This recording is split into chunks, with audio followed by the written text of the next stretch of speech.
March 18th, 1958, 9 p.m. Rouse Restaurant, East Harlem. Carlo Gambino sent Bumpy Johnson an invitation to dinner. Everyone knew what that meant. It wasn't dinner. It was an execution. 8 made men were waiting inside. No way out. Every gangster in New York was taking bets on how long Bumpy would last. But Bumpy walked in alone, sat down, and when Gambino started talking about taking over Harlem, Bumpy interrupted him. In perfect Italian. And what he said about Gambino's dead cousin made the most powerful mob boss in America go silent. This is the story of how Bumpy Johnson turned a death trap into a power play with 7 words nobody expected him to know. To understand what happened that night at Rouse, you need to understand what the restaurant represented. Rouse wasn't just an Italian restaurant, it was sacred ground, a place where made men gathered, where mob business was conducted, where deals were made and bodies were planned. The restaurant only had 10 tables. You couldn't just walk in. You needed an invitation. You needed approval. And if you got invited to Rouse by a mob boss, you better understand what that invitation really meant. Carlo Gambino was 55 years old in 1958. He'd recently taken control of one of the 5 families after Albert Anastasio was murdered in a barbershop. Gambino was smart, methodical. Not flashy like the old bosses. He didn't seek attention. He built power quietly, systematically. And in 1958, Gambino had his eyes on Harlem. The heroin trade was exploding. Money was flowing. And Gambino wanted his piece. But there was one problem. Bumpy Johnson. For weeks, Gambino's people had been testing Harlem's borders, sending dealers north of 110th Street, making offers to Bumpy's distributors, trying to find weaknesses. But every time they pushed, Bumpy pushed back. Not with violence, with precision. Gambino's dealers would disappear. Not dead, just gone, relocated to other cities with a clear message. Stay out of Harlem.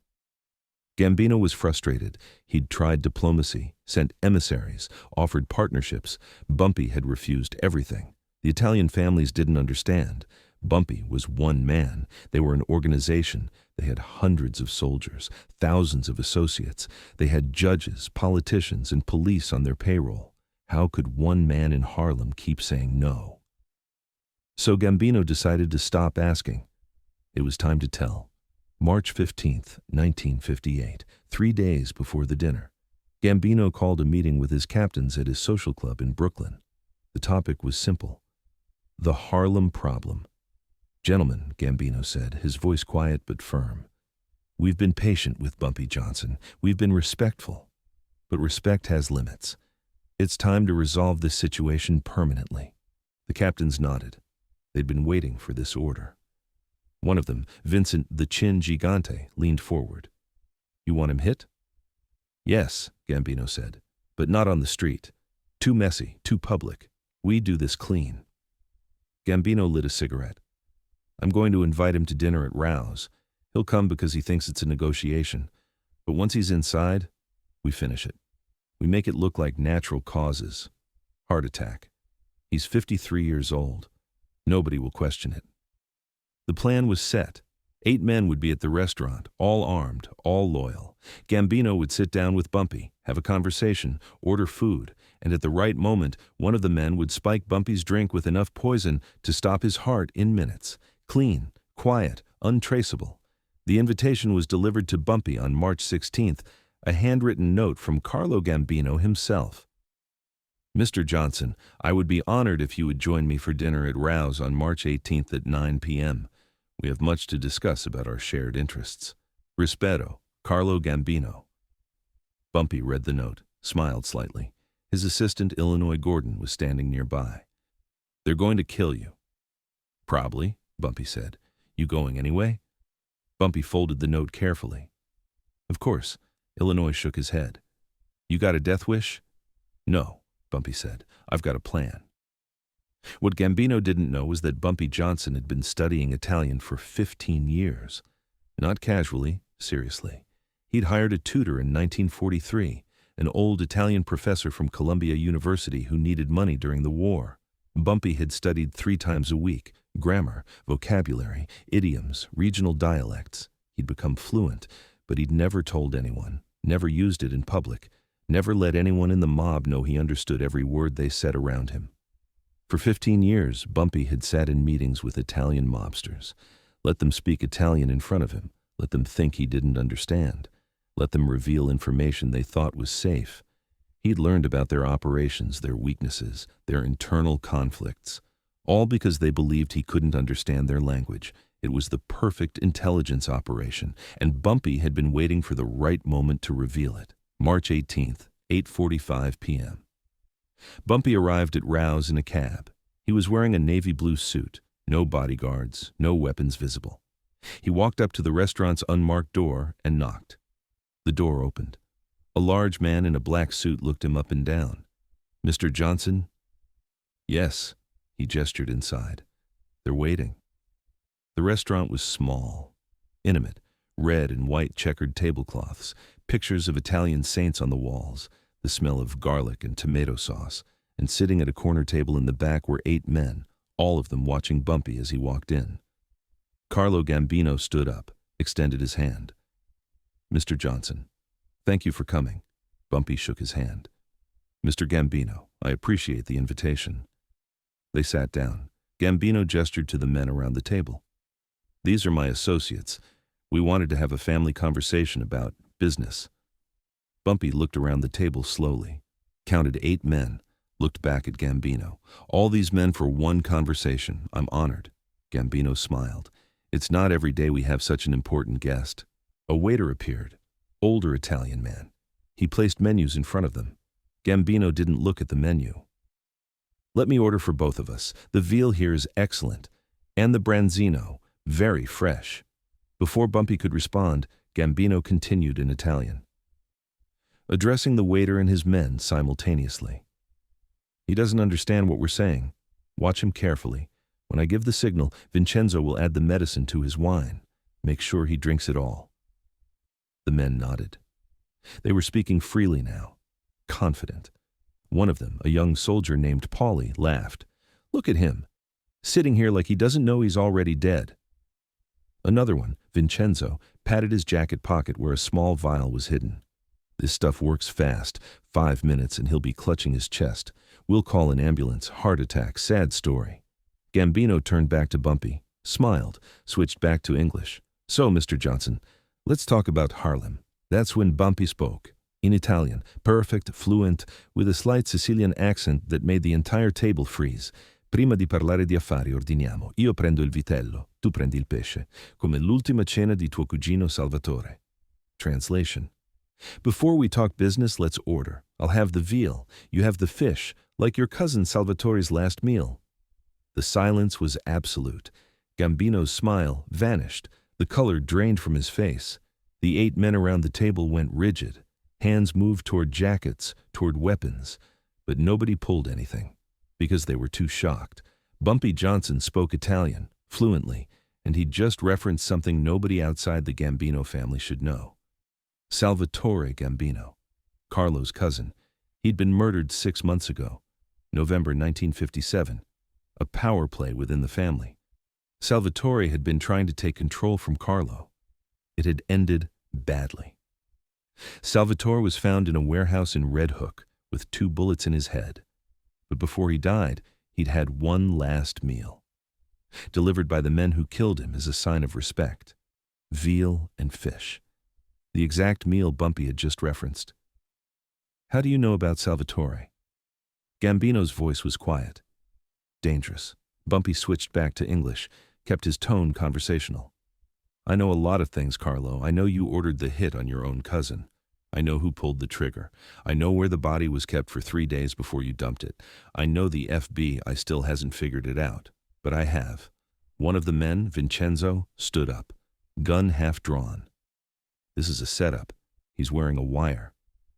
Bumpy opened his jacket slowly, showed he had no wire, no weapon, just him. He looked back at Gambino.